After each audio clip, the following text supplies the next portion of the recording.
looking at? What is up, everybody? It's me, Troy, and I'm back, and this time I'm doing a tag. This is my last video of the year, I think. I'm pretty sure it is because I'm tired. But yes, this is my last video for the year, and it is a tag video. I was tagged by Musical Tati. I'll put a link to her channel below because you know I love her so much. Like, that's my road dog, girl. That's my... Pull it together, Troy. But anyway, this tag is called the Extraordinary Means tag.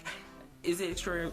Hold on. Yes, that is absolutely correct. It is the Extraordinary Means tag. It's basically you're taking these whacked out ass circumstances and relating them to whether you can dare yourself to give them up in the face of having some sort of fulfillment within the question related. Girl, what is the what? Okay, let's just move it right along. So the first extraordinary means or challenge is I would give up the internet for 1 month to find a signed edition copy of what book? Of course, I chose Foxy, My Life in 3 Acts by Pam Grier. Pam Grier, girl, let me tell you, just call me, girl. Just go ahead and call me right now and sign this book. Everybody knows Pam Grier is my idol. So if I can get a first edition signed copy, this is a first edition by the way, but if I can get a signed copy of this book by Pam Grier, then I would give up the internet for a month. Hell, it ain't that hard of a subject to go through, you know. I can deal with that. Now, the second extraordinary circumstance is that I would give up pizza for a year if I could sit on a plane next to this. Yeah, I have to think it out, girl.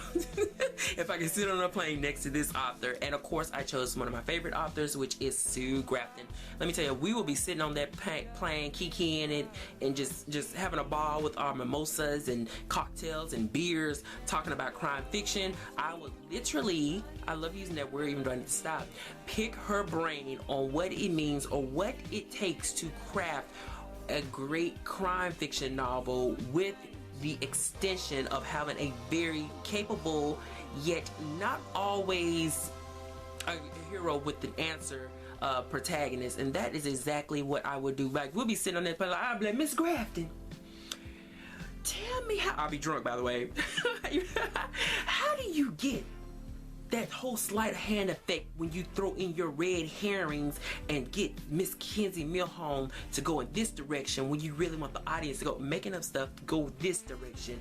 And we'll just be on that plane having a good ass time. They probably kick us out because we'll be talking about bombs and stuff, and I'll be like, oh, shawty, I'ma steal your plot device. So the third extraordinary circumstances is I would sit through 1,000 hours of commercials to ensure that Hollywood makes a great, or I guess a great depiction of this particular book. Now here's the thing, I really thought about this one, but then, you know, any one of these books that I enjoy, these series that I enjoy, that would just work for me.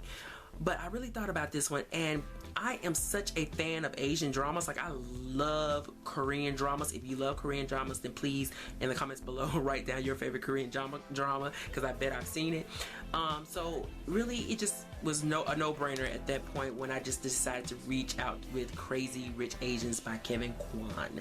This will make a great miniseries. I know the topic is movies, but like, I ain't got time for no movie. I want a mini-series. I want something that I can binge watch night after night, deep into the night, as the Korean madam comes into the room with her iron fists and she strikes her daughter-in-law across the face. I love that melodrama.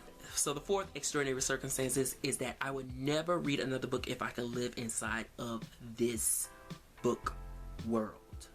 I think that's right. But anyway, I chose Martha Grimes' Hotel Paradise.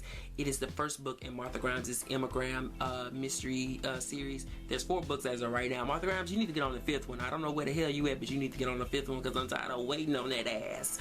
But yes, this series is about a 12-year-old girl who... It's really hard for me to describe it because it's not the traditional mystery series in a sense.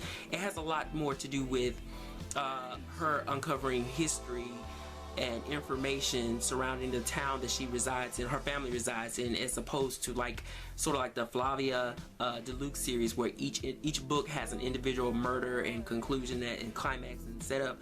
But anyway, because I do want to keep this video absolutely short, I will link any information on this series down below, including a couple of blog posts, if I don't forget, and one of my video reviews regarding this book, one of the wrap-ups. I would love to really talk about this series again, but I'm just not gonna do it, girl. Like, this is at the end of the year. We gotta go. So the fourth circumstance is I will let my Google history become public if I can be best friends with this author. Unfortunately, y'all will not find anything in my Google history, not for real, besides YouTube and that sort of thing. Yeah, if you're looking for porn, this is definitely not in there. But anyway, I would be best friends with this author, and I chose Naoko. I always feel like I'm saying her name wrong, but Naoko Takeuchi, which is of course the creator of Sailor Moon. I chose one of her original mangas. Can you see? Is it coming in? I chose one of her older mangas collections. But anyway, I would love to be best friends with this girl. Like, this woman gave me all of my dreams as a kid as far as it concerns writing and drawing comics and style and pumps and circumstances or whatever you call that stuff. I would just be like, girl, like, listen, just help me. Just help me. How do you draw your pictures this way? How do you write your stories this way? Where do you get your ideas? Even though a couple of editors help her get these ideas, but still just the same, girl. Let me tell you, I would love to be best friends with her. And girl, maybe we'll be riding around in her Mustang and her Ferrari, and I'll be spending some of her checks, because you know I'm low down like that. Just kidding, just kidding. Now the sixth and final circumstances is that I would donate everything I have to the Goodwill in order for me to be able to date this particular fictional character, something around that bracket of understanding. I did a pretty books tag last year in which they was talking about the same thing, but I really do not find myself being attracted to fictional characters, because girl, like I'm just saying, like, if it don't serve the flesh, there ain't nothing it can do for me. That was so trifling and scandalous. If it don't serve the flesh, there's nothing it can do for me. But oh my gosh, I really did try to think about this. Is there any fictional character that I feel like I could date? And I came up with absolutely nothing. I looked at these bookshelves all day and I couldn't think of anybody.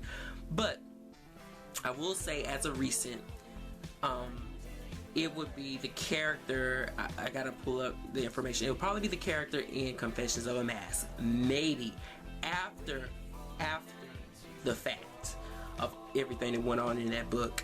That's the only one I can really think of. So I guess that's it. But anyway, guys, I hope you guys enjoyed this video. Please remember to comment, like, and to subscribe. And down below, if you have any I'll put the questions down below as well, so you can answer these questions yourselves. Thank you once again, Musical Tati, for giving me this final video of the year. I really do appreciate it. I'm going to edit it down. And I want to say thanks to everybody again who is subscribed to my channel, who has been vibing with me from then till now, and vibing and riding.